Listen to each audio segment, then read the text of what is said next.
Welcome back everybody. So I'm just doing a little bit of a video on like what I do to prep the parts before painting and priming and stuff. Just got to give them a bit of a wash, get all the carrier release grease off of the plastic. Now I've already snapped this kit together, so I know what it looks like, colour separation, bits and pieces and stuff like that. So I flagged in my mind sort of how I want the kit to go. But generally a rule of thumb is each piece has got a various colour anyway, so the kit has got colour separation that you can work with. If you want to then do a different colour, you can use the pieces, you know, corresponding colour to do what you want to do, or ignore that completely. But what I've done is, this is the head and torso, and what I've done is I've separated the pieces into sort of like limb form. I've done the legs. I should have done the legs separate, but they're all together.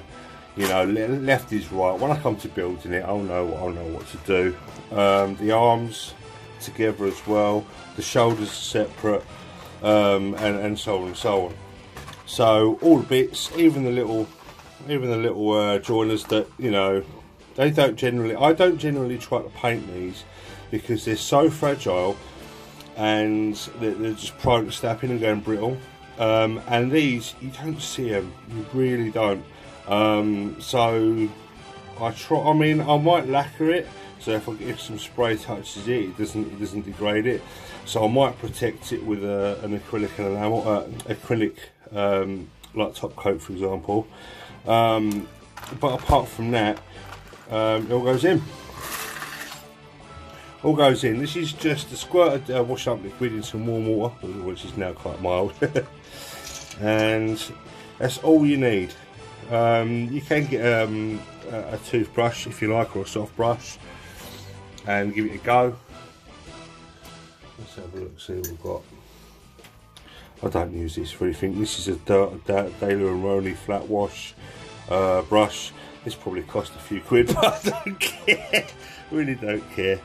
And you just get in. Once that particular piece has been given a good wash or whatever, grab it, because it's just for like my hands. You can get in all the nooks and crannies. It doesn't matter. Oh, when I took the kit apart, be careful, because on the bottom of the chest piece you have these, and that's stressed out. Oh wow, my focus worked for a change. That's cool. Yeah, but be careful with that. The paint will go over that, and that won't show. However, it's prone to doing it again now because the plastic is stressed, which is a shame. Because taking the torso apart was an utter pain. It really was, because the kit is really well done, but the tolerances, once it's all in and folded in, the backpack as well. I was there 20 minutes trying to figure out how to take it apart because I didn't have the instruction manual with me. I'm an idiot. Well, once the piece is done, pop it into some rinse and do the rest.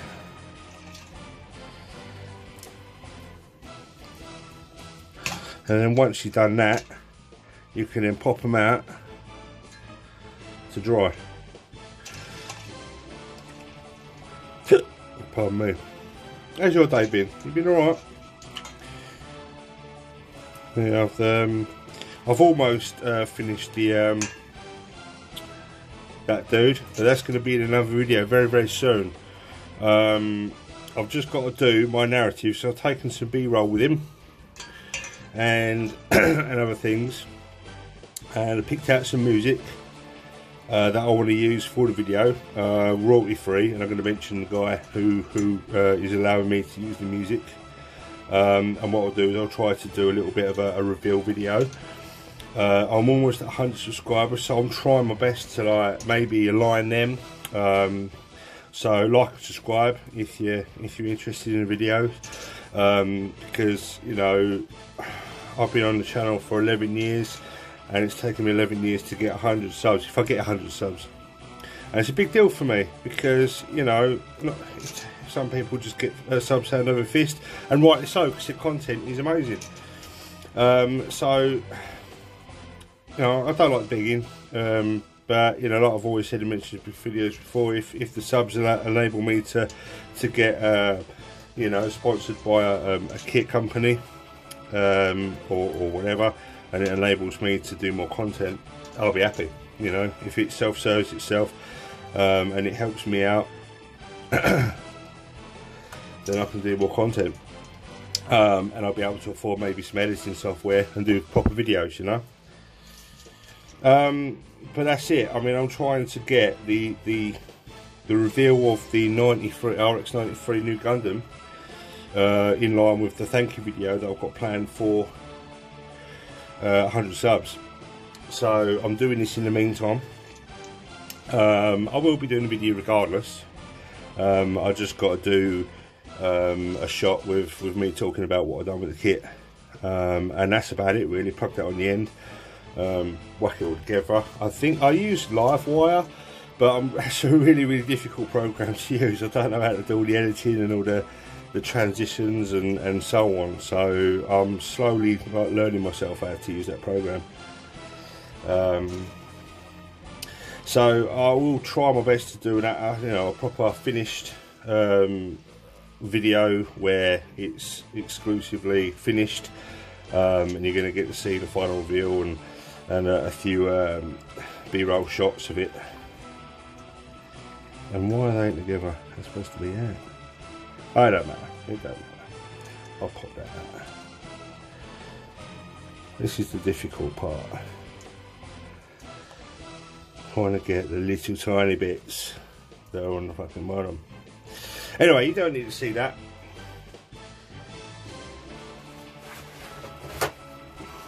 And what I'll do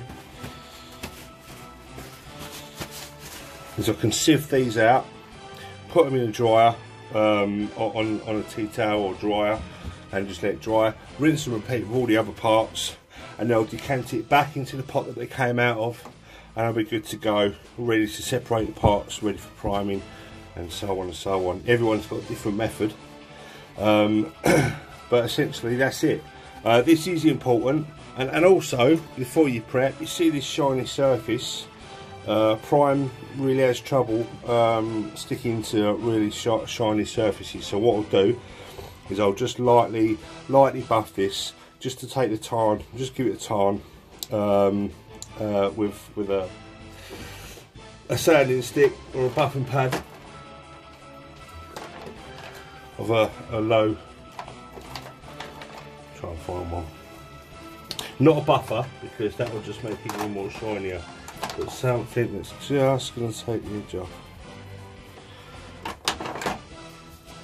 Shows you how much I do this.